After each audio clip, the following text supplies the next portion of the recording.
Welcome back to the Swing State Pod. Today, we're diving into one of the biggest geopolitical stories in the world right now, the rapidly escalating conflict between the United States and Iran.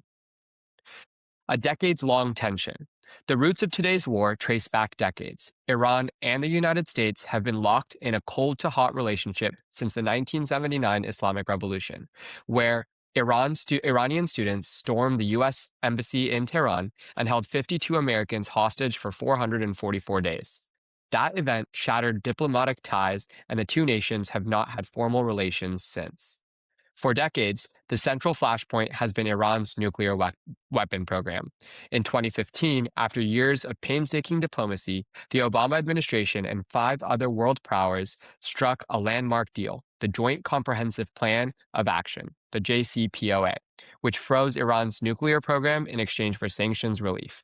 Iran was verified by international inspectors to be in compliance. In 2018, the Trump administration unilaterally withdrew from the deal, reimposing sweeping sanctions and beginning a maximum pressure campaign. Iran gradually resumed nuclear enrichment, diplomacy never fully recovered. Fast forward to 2023, the Hamas attack on Israel on October 7th triggered a regional cascade. Over the next 2 years, Israel dismantled much of Iran's regional proxy network, weakening Hezbollah in Lebanon, Hamas in Gaza, and Houthi forces in Yemen. In June 2025, a 12-day war between Israel and Iran ended with a joint U.S.-Israel airstrike on Iran's nuclear facilities.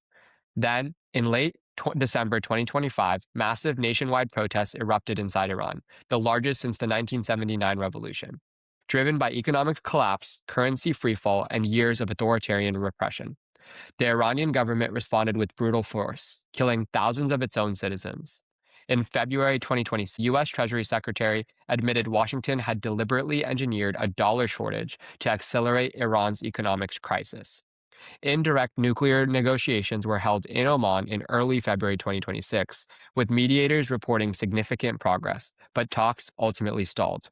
On February 28, 2026, without a vote of Congress, the United States and Israel launched a large-scale joint military operation, dubbed Operation Epic Fury, killing Supreme Leader Ali Khamenei, dozens of top military and political officials, and striking nuclear and military sites across Iran. Iran responded with hundreds of missiles and thousands of drones targeting Israel, U.S. military bases, and Gulf allies across the region. As of today, March 9, 2026, the war is 9 days old, with over 1,300 Iranian civilians killed, 7 U.S. service members dead, and the conflict spreading into Lebanon, Bahrain, Kuwait, and beyond. The stated U.S. goal is regime change, the overthrow of the Iranian government. And that's where we are today, 9 days into a war that few saw coming quite this fast, with no clear endgame, a divided Congress, a divided public, and a Middle East that looks fundamentally different than it did 2 weeks ago. So the question we're all wrestling with now is, was this the right call? Was this the right moment? And what comes next? Let's get into it. Great. Thanks, Armand. I could take it from here. Really, I can't think of a good argument from any conservative side or any conservative host or politician of why this is in America's best interests. What is our strategy here? We've been engaged in the Middle East for over 20 years now. I mean, this goes back to 2003, overthrow of Saddam Hussein. We were engaged in Syria, engaging with ISIS, engaged in Iran now after, the June, attacks on their, supposed nuclear facilities back in 2025. And so it really seems that no matter what administration is in power, they just cannot help themselves. They have to be engaged with the Middle East. Obviously, their interest with Israel. There's conflicting reports of whether Israel, lured the U.S. into striking Iran, or whether the U.S. was not going to, but Israel said, no, this is really the right time to strike Iran. It just seems like they can't help themselves. And, we were promised, even the way back in 2016, right? Trump has said that, 2003 Iraq, absolute disaster, regime change, forever wars. This is not America first. The American nation needs to not be engaged in the Middle East. This is a problem for Middle Eastern nations and Israel to tackle on their own. We have enough problems domestically. We should be focusing on our own hemisphere. So I don't really hear anything about why this is in our best interest. The only reasonable thing is, you don't want Iran to have nuclear weapons. I think that's reasonable. The only thing is that true? We've been hearing that they're going to get nuclear weapons for 20 years now. Back in the early 2000s, New York Times running articles saying Iran is a month, a week, a day away from getting nuclear weapons. Fast forward now, 25 years later, still no nuclear weapons. And if they really had some, don't you think they would have used them by now? Especially after the assassination of their supreme leader. I think the U.S. would do so if President Trump was assassinated. And plus, if the strikes on Iran's nuclear facilities were so successful a year ago, why are we attacking them again? I don't understand what the interests are. Yes, it is good that Khamenei is dead. It is good to have the Iranian state be, crippled, right? We don't want them to be funding terror. We don't want them to be, running the Middle East or, what they call their, axis of resistance. Those things are bad, but that doesn't mean we need to, A, be bombing them, or B, where I think the absolute red line on the MAGA right would be sending actual ground troops in. I think that's the absolute red line. I think that would be an absolute disaster. And I'm definitely not pleased with it. I don't think this is at all what America First means. I don't see how people can rationalize it. I think this is a good idea, but open to hearing maybe what Darsh has to say or what you guys think. Yeah, I mean, I think I mostly agree with a lot of that. I think the most important thing I feel like I've kind of learned through this entire thing is that the reason why like we are in this state is honestly like a mix of just US entanglement in the area in general, right? And I think that if you even look back to like 1953, right? Like we were involved in trying to get their regime changed in the first place. We've tried it and we've done a lot of things to basically affect issues there. And I think at this point, obviously a lot of action has been taken, right? But it's also not sustainable for us to be thinking about that moving forward.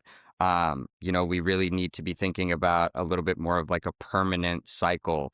Uh, at this point, if we don't come to some sort of mutual agreement with just other countries in the region, and also just an understanding that like we can't keep getting dragged in, because it really shouldn't be on us to be doing that. It's like you're just going to get into a permanent cycle of, okay, like you're going to get involved, Iran's going to rebuild, strikes are going to happen again, then you're going to just get retaliation that's going to spread across the region. Like as we're seeing now, it's not an isolated incident between Iran and the US and Israel. It's now like dragging other countries as well. And I think that's kind of the more real danger, really, is that yeah, Iran's nuclear program is a major issue. And obviously, like if we've done a lot of damage to their programs and their leadership now as well. And I think the next big thing to be really worried about is more so the possibility of like a broader regional conflict that's going to then be involving not just like multiple countries, but you're also talking about like global energy markets here too, right? And I think that's gonna destabilize the region. It's gonna start affecting every other country as well. And I think you want to get to a point where hopefully we can get there with diplomacy, and like you said too, like troops on the ground, Eric. It would be disastrous. The 2026 midterms too, like that would be a complete wash in that sense. But also it's going to be bringing so many more people into American people, like into an area of tragedy that I think, we just don't really necessarily need to be involved in. Now, what I am curious to hear, I think, and I think maybe we should talk about is like, maybe what do we think are kind of next steps, or what do we think are maybe is like an outlook of like what should be happening? Because I think that would be interesting, maybe conversation to have. Yeah, I mean, one thing here is I definitely think that there is value, and I know this is where we will disagree, but I definitely think there is value in kind of being active, positive members of the international market or in the international world, and engaging meaningfully and assisting where we are needed. I think one of the biggest things for me about this is, and you both said it first, this is not America first, but more than that, this is considered pretty unconstitutional, right? And I'd love to hear kind of your perspectives on the constitutionality of this, because the Article 1 of the Constitution gives Congress alone the power to declare war. George Washington, James Madison, James Monroe each wrote explicitly that the executive cannot unilaterally take the nation to war. Trump launched strikes without a single vote in Congress, and that is not in accordance with the Constitution. And specifically, right, under the 1973 War Powers Act, the president has 60 days to obtain congressional approval before military action must cease. And so the clock is ticking now. And I'm curious to know your perspective on that here.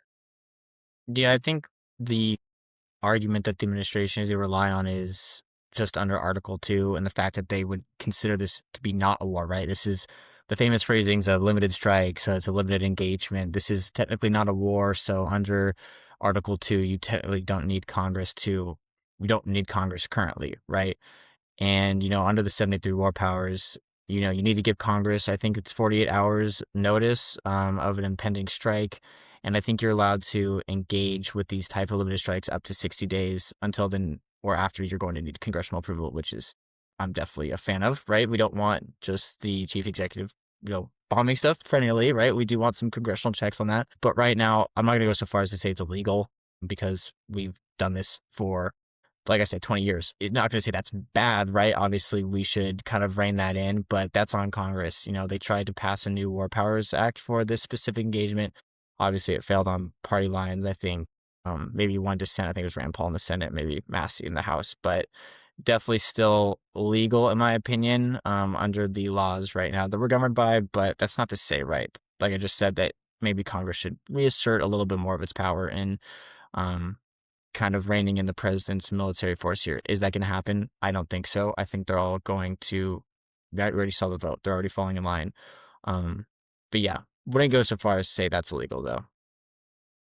I do think that the justification of the war keeps changing, right? And that also creates a bit of problems and a bit of issues. In fact, we are saying on one hand, right, that this is not a war, or we can get out of this by saying this is not a war, but Trump uses the term war on a daily basis. The Department of War Secretary says war every day, and speaks about this in reference to that very well. So like, how can on one end we say, this is constitutional because it's not a war, it's a limited entry into the region, but they use the word war every single day. Yeah, well, I mean, think the president's you're going to be just rhetoric, right? yeah. You I can't take that seriously. Yeah. You're also I mean, he is talking the president about of the United States of America. I hope that what he says is, Well, you got to manage what your he expectations. means. He's been in the public eye for 10 years now. If you're not surprised that he's being hyperbolic, then that's on you. I mean, I also think you have to also understand that he is trying to win and spin this as a legal battle for him, right? Which is going to be coming. And so I think he's going to try to spin it in whichever way is going to make him look like a winner, which is what he does. And I think, this is also not really an isolated Trump issue either. I feel like this has been done by presidents in the past. Obama did this to Libya in 2011, I'm pretty sure. And I also think we The have to difference give is him he had that. a reason, right? I'm Well, curious about what Trump's reason was for entering this war in this time. That's the difference, and the fact that the reason keeps changing. On top of it being unconstitutional, on top of it potentially being, the court things going to be fought out in the courts, there's also not a consistent reason for the strikes. I mean, the reasoning, okay, fine. I can understand the administration has been changing their stance on that. But I do think And that isn't that the most calling it, important thing to well, do when you enter a war, when you risk American lives, 7 to be precise? I can understand that. And that I understand that perspective. But I think you still have to, he still has time, right? It's not illegal until 60 days. So it's he has time on his side, at least right now.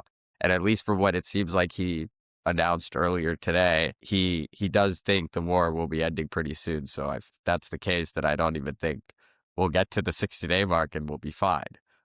From Which is an interesting a perspective, I mean, because that's Defense that's what he's Secretary going to be had doing. said, That's what he's going to be doing. That's what he's going to do. Well, That's his I'm playbook. curious actually what your guys' thoughts is on this. Is now the main reason I think that would make this the most justified, not saying it is, even if this was true, but what I could see is the most reasonable is obviously if they have nuclear weapons. I think no reasonable person can think, let's give the number one state sponsor of terrorism nuclear weapons, right? Only problem is, 2003, right? You invade Iraq, Saddam Hussein has weapons of mass destruction. Not true. CIA absolute lie. 2000, I think 14, right? You got to invade Syria because Assad is gassing the Kurds. There's mixed reporting on that too, right? Fast forward again another 10 years, Iran has nuclear weapons.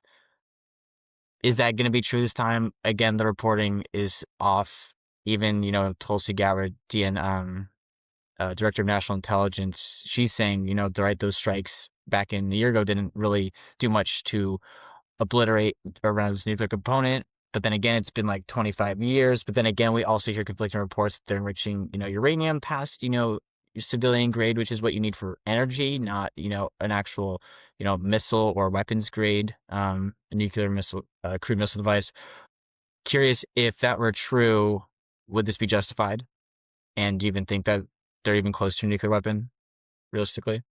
I don't think they're closer to the nuclear weapon. I think like all indications say that post the 12-day war in June last year, they were pushed back by 2+ years. And I think everybody knows that. And I think that's a reasonable fact. I think the other additional perspective here, or the other additional point here is also that there's commentary on, if not for the nuclear weapons kind of imminently on the forefront, there might have been a potential imminent threat on America, but even that has been debunked. And so I don't see there any reason for us to have gotten involved, especially a joint attack with Israel, who has openly said that they've hacked into every single street camera in Iran for the past 2+ years, and has been monitoring the situation. And I would agree with you 100% that if there was an imminent threat on the United States on our soil, or if there was a direct threat that Iran was right around the corner from developing a nuclear weapon, we should definitely intervene in some capacity. Of course, first through diplomatic measures, and then if needed in other ways, with the approval of Congress, hopefully, because I think that would be something that's bipartisan for sure. We should intervene. Yeah, no, I think that makes sense. And I think that the real issue is, I think, to be honest, like my gut is telling me that the US honestly relied on Israeli intelligence here, which I feel like is not, I don't know if that's necessarily the highest level of intelligence that the Americans should be using here, because they also have like a personal level of interest in chaos in the region, right? And I think, uh, you know, I think all I'm saying is that I hope that whatever intelligence was being used was actually our intelligence that we came up with ourselves, because I think ultimately that is an issue that I think could definitely be relevant here too. Well, I think the biggest issue here is, like you said, it's the intelligence. Because all I'm hearing is conflicting reports, right? You Yeah. get way back to the Iran deal, right? You hear from the UN that Iran is complying with all of their requirements and, only enriching uranium to a certain level, right? Not past the actual sanctioned amount, right? But then you hear actually, right from Israeli intelligence, actually there's other locations that they're not sharing with the UN where they are enriching, or they do have plutonium reprocessing plants, right? Things that you don't need for nuclear civilian energy, right? Things that you would need for if you're seeking weapons grade uranium. And then you hear, right, the strikes after in 2025, Trump says the capability is completely destroyed, right? We absolutely obliterated their entire, nuclear program. It's no longer in existence. But then you also get reports from Tulsi Gabbard, who is running DNI, saying, actually, that's not true. Actually, it's only set them back, maybe a few weeks to months, right? So does that mean we have to go back again? So basically, no one really knows what's going on. You don't even know if the intelligence you're getting is verified, right? Because what you said, Israel has an actual way more, I think, vested interest in making sure that the U.S. is involved in toppling the Mhm. Iranian regime. They've made that very apparent. And so you just don't really know. Plus, I think you don't even need to rely on just intelligence for this, but you could just rationalize that Iran would probably want a nuclear weapon, right? They hate Yeah. Israel. Israel hates them. Israel, I believe, I don't know if they have nukes, but they have, obviously very sophisticated weapon systems that could do just as much damage to Iran. If I'm Iran, I'm thinking, I'm going to have nukes. Obviously, my terrain is super mountainous. I can hide things under the ground. I only have 2 sites that the UN, I guess, is inspecting. That doesn't mean those are the only 2 in existence. Why would I share everything with the UN?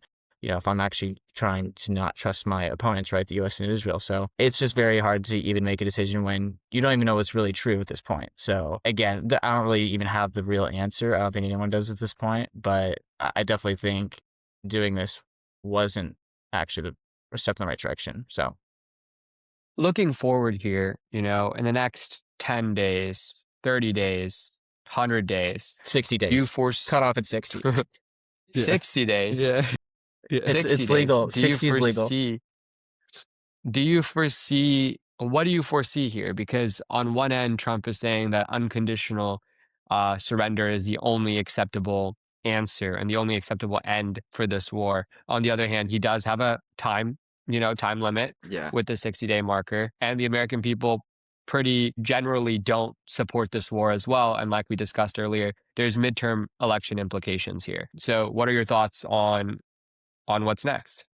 I mean, what does he mean by like a fully like full surrender? Like, what does that even mean? Like we Nobody just take does. over the region, or like does that mean like what is that? I guess I'm just trying to understand what that means, because like if it just means they stand down and then we come to some sort of like diplomatic agreement, then I think that's It would great. be But us owning them, basically. We would tell, it's like Japan, right? You're going to do Yeah, what we tell you to do, and you're going to sign whatever we sign. We're going to give you a new constitution to your yeah, government so we structure, would and just you're take over signing the that. region essentially. Yeah, not exactly. the region, the country, and Yeah, not yes, the take country, over, but yes, but yes, make sure there's but the same significant concept, but it's the same alignment. concept. Yeah, Correct, correct.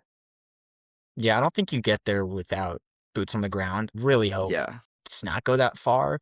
I think the only thing going against that being a reality is the fact that this is a pretty unpopular policy decision. And I really don't see how you can rationalize that from his policy standpoint of, no, we need troops there. That's actually what we need, because you're already having a hard time rationalizing this as on its own. But sending actual troops there, especially if troops, are starting to come back, being killed in action, I mean, that would be an absolute disaster for the approval just in general. So I I don't know, because it's so volatile and really anything could happen. I didn't even think he was going to strike Iran in the first place, and he did. Do I think he'll send troops? I'm going to probably say it's a 40-60, 60 probably percently that he does, because he needs, if this doesn't wind up fast, then that might be the only other option. And I don't think it winds down unless you have troops on the ground. So hope I'm wrong though. yeah. I mean, I feel the exact same way. Like, I really hope he doesn't do that, but I do think like he needs to end this swiftly and quickly. And I think that if push comes to shove, I don't think he's scared to do it, as long as you know he comes out of there very quickly. Because I think ultimately, like, if there are troops on the ground and we're there for a really long time, this is going to turn into one of those things where like he's not going to be able to come back from at all. And not just that, like we might even be in a way worse situation just generally than we are now. So I really hope he doesn't do that. And to be honest, I feel like the way that he's kind of, you know, shat on the way President Bush handled Iraq, like I really hope he doesn't, you know, shit the bed with this one. But I guess time will tell, and we'll see how things go. What about the kind of, in the same vein, what about the economic and like humanitarian implications of this? We know that oil prices went up significantly after this for like 4 days, sustained increased oil Yeah. prices. I think California had oil prices as much as $8 over the last We're used couple to that though. days. Yeah. And so, and the AWS data centers in Bahrain and the UAE were struck by Iranian drones and taken offline.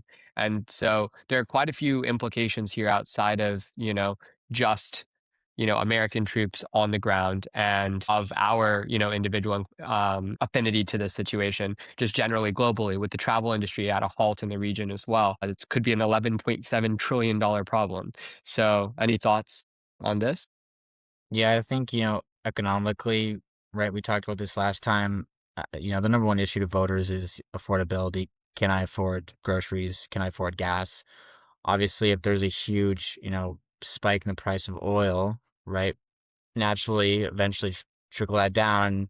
It's gonna be more expensive for, the everyday American, and that's not really something that, you want to happen, especially when that's the number one issue and people already don't feel like their economy is really working forward to them, right? The last jobs report, we got that on Friday. The economy lost 92,000 jobs when they were expected to gain thousands, right?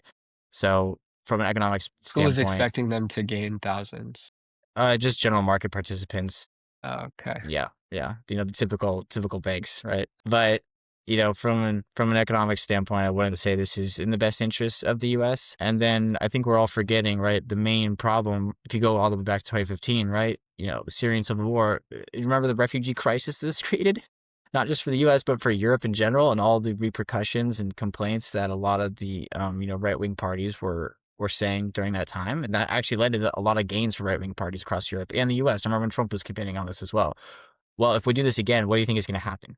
Right, it's another problem with migration out of Iran, because who wants to live in a war zone, right? So, from a humanitarian standpoint, also a disaster. So, unless the actual Iranian people, you know, everyone keeps saying, are they going to rise up? Are they going to take over? It's like, well, I don't really know. I don't really see that happening. I don't think there's any type of movement of that happening, right? I think the administration said they're not going to start arming the Kurdish, forces to overthrow Iran. So I don't see that happening either. So none of these things are good. I don't really see any silver lining on any policy sector, in my opinion. Yeah, I think economically, if this war keeps going on, like the people are just going to be pissed. People are not going to be happy. People are just going to be upset that we just got involved in another, international crisis, and we're making it worse to a certain extent. And then B, like Eric touched on, all people care about right now are their grocery prices. Like, they don't really care. It's harder to care about things happening internationally when you can't put food on the table. And so I think just from that context, it's gonna be a disaster. And I think you also have to think about, as we talked about earlier too, like the midterm implications, right? Like, that's the major thing that every voter is focusing on. And I think that if that continues to happen here, things are just going to get worse. And I think the Republicans are going to see a major loss in the midterms that I just think would also be pretty tragic for the next 2 years of a Trump presidency. I think it would basically kind of make him kind of a lame duck, which I'm sure he knows he doesn't want to be. 100%. At the end of the day, I think what we all agreed on today is that war is never something to take lightly. The conflict with Iran is a reminder of how quickly geopolitical tensions can spiral into something with real human costs for civilians, for soldiers, and for stability around the world. No matter where people fall politically, moments like this force us to ask tough questions about leadership, accountability, and what the long-term consequences of military action really are. As the situation continues to develop, the most important thing that we can do is to stay informed, question what we hear, and listen to different perspectives. That's what we try to do here, bring different viewpoints to the table and have the conversations that matter. Thanks for listening, and we'll see you next time.